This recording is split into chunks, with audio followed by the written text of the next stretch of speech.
4 years after the publication of Said's Orientalism, the World History Association was founded, and here we have the Journal of World History, which was created concurrently. It was the journal of record for the World History Association. And so you began to see historians who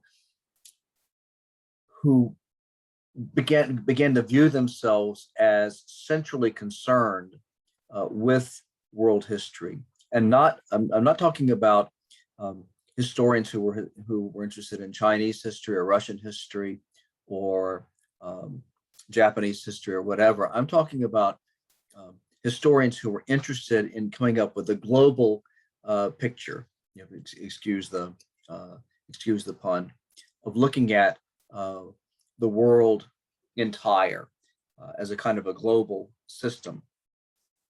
And one of the first really significant books in this area was actually created by two former colleagues of mine, Carter Findlay and John Rothney. And the book was called The 20th Century World, and they had written it because they both taught a course on the 20th century world for undergraduates. There was no textbook to help them with it, and so they wrote one themselves. A prolific pioneer in the realm of world history was Andre Gunder Frank, who was a Dutch historian, enormously influential, and like many world historians, kind of sort of angry at, almost contemptuous of, the Western civilization tradition that came out of the contemporary civilization course that had been taught at Columbia and then picked up at other universities, and was reflected in the mainstream of civilization, that textbook I used the first time that I taught Western civilization, the first and last time, as it turned out. Gunder Frank published prolifically, but in 1995, he published perhaps his most influential work called Reorient: Global Economy in the Asian Age. And what he pointed out was that although Europeans like to think of themselves as the most powerful civilization, or the most important civilization, in fact, European primacy was essentially a blip on the screen, and that historically, it had been the Asian economy that drove the train in terms of world affairs. And this is a map that's in Reorient, and I'd like you to take a look at it. What it does is it shows the direction of the flow of silver to pay for trade supplies. And if you look at the flow of silver, you know, what people were spending to purchase things, ultimately, most of those arrows ultimately led to China. You know, China was sort of the ultimate have economy, and it had all kinds of things that the rest of the world wanted. So it was the economic powerhouse of the world, and you know, this map shows things from 1400 all the way to 1800, and really it's only about 1750 to 1800 that you can really begin to say that European power began to eclipse the power of China. So you have this movement within academia in general to escape the Eurocentric orientation that was reflected in the Western civilization course. And by Eurocentrism, I mean, it's very much what it sounds like. It is centrism. It's centered on Europe and focused on Europe, and focused in a kind of a blinkered way, one might say. But this movement in the direction of world history was slow to take hold among us military historians. And it's worth asking why. Well, here we have a book by Geoffrey Parker, distinguished historian, distinguished throughout the world, but he's right here at Ohio State. And in 1995, he got together with a number of other historians and created the Cambridge Illustrated History of Warfare, which is now out in a second edition. It's not called Illustrated anymore because it's not illustrated uh, as much. And he had chapters by each of a number of distinguished military historians. And notice it calls itself, a history of warfare. Well, this sounds like this warfare has happened all over the world. So this must be a history of war in global perspective if it claims to be a history of warfare. Well, the subtitle is The Triumph of the West. And the rationale for a book that pretended to be or had focused on warfare in general, but focused on the triumph of the West, was the contention that it was Western, or the military dominance of Western civilization that came to be.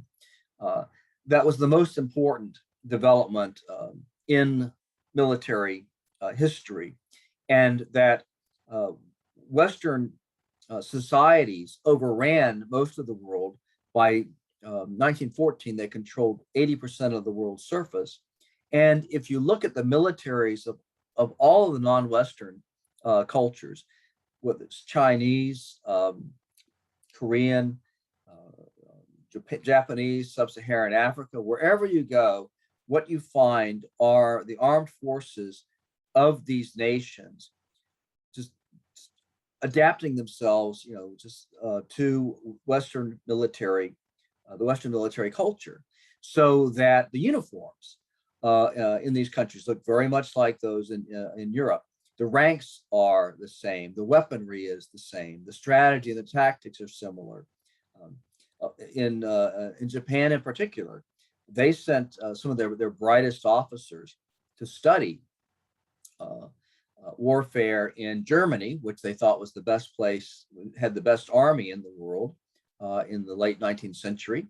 And they sent other officers to Great Britain, the naval officers, because Great Britain was considered to have the best navy in the world. And so, drawing upon the German tradition and the British tradition, the Japanese created their own army and their own navy in the image of the German army and the British navy. So Geoffrey Parker would argue that that if you were to look at the history of war in a sort of a broader kind of way, you weren't going to learn very much on the greater scale of things because of the military dominance of the West. And a historian like Victor Davis Hanson, whose Carnage and Culture we're reading, would very much agree with that. And Geoffrey Parker, by the way, knows a great deal of world history and has written an important book called Global Crisis, which looks at at climate change during the 17th century, which we think the climate change triggered a lot of social and political change because of the disruption that was caused. Well, even so, you got a continuous string of now an emerging body of world history textbooks intended for undergraduates, and these were trying to replace the Western civilization tradition among undergraduate courses. But one of the challenges that they had in doing world history was how to craft a coherent master narrative or meta narrative or grand narrative. With Western civilization, you had what was called the Plato to NATO trajectory, from ancient Greece down to the post to the Cold War period, which saw the creation of the North Atlantic Treaty Organization. That's NATO. So Plato to NATO makes a nice little rhyme to it. And I've looked at these world civilization textbooks for years, and one of the things that's interesting about them is the way that they struggle to make world civilizations, to pull the story together in a fashion that is not going to utterly bewilder undergraduates. And I don't know if they've still got it under control, but they're sure giving the old college try. Well, a few military historians began to move into the realm of world history. So one of the earliest people was Michael Nyberg, who mostly is a European historian. But when he was young, he was asked to do a slender book on warfare and world history that covered the whole thing. Then in the early 2000s, the textbook that we use in our course, World History of Warfare, was created, and frankly, even the authors, one of the authors, Holger Herwig, came here to Ohio State for a conference and said that he thought that the book was very uneven. There were four authors. They were interested in the subject to varying degrees. Some of the chapters were stronger than others, and so on. You might ask yourself, well, Professor Grimsley, why do you use that particular textbook? Why do you have us read it? Well, the reason why I have you read it and use it is because it's cheaper than its competitors. One possibility, for instance, is a book called War in World History, done by Stephen Marilla, who was originally a medieval European historian, Jeremy Black, who's done all kinds of stuff, but was originally trained as a Europeanist as well, and Paul Lakota, who was an Asian historian.